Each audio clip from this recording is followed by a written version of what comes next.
Hello guys, ito guys, so may nangyayag sa tayo guys. Braga.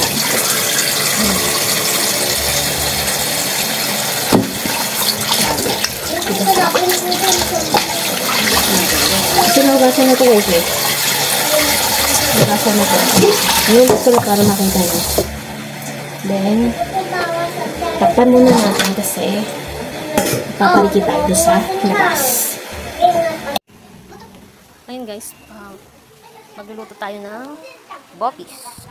Yan guys, nagayat ko na siya. Small, ano lang, yung panama lang yung gayat. Tapos ito naman gulay, ilalahok natin. Yan.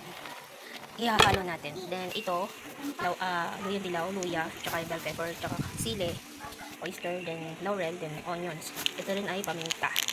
Maglalagay din tayo ng paminta. Then itong, ano ba tawag dito? Margarine, patis, soy sauce, then vinegar. Okay. Ayan ang mga ingredient guys. Guys, nilagay na ako ng margarine. Then, pagkatapos nyan, ayan guys, nilagay ko na yung bawang, sibuyas, luya, then onions. Igigisa lang sa margarine.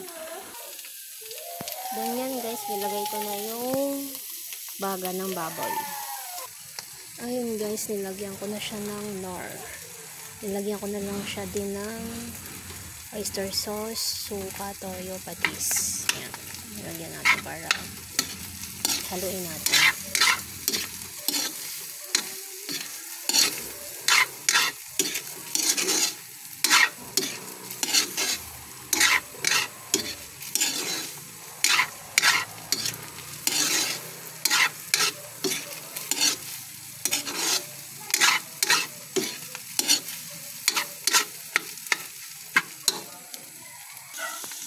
Lagyan natin siya guys ng yan, yung pinaglagaan niya.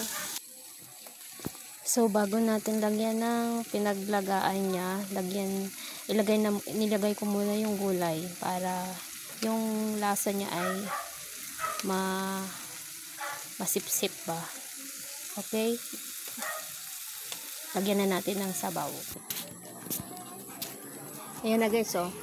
Nilagyan ko na siya ng take para yung gulay ay maluto. Then, nilagyan ko siya ng laurel. Okay? Ayan na guys. Luto na siya. Ayan. Okay na yan guys.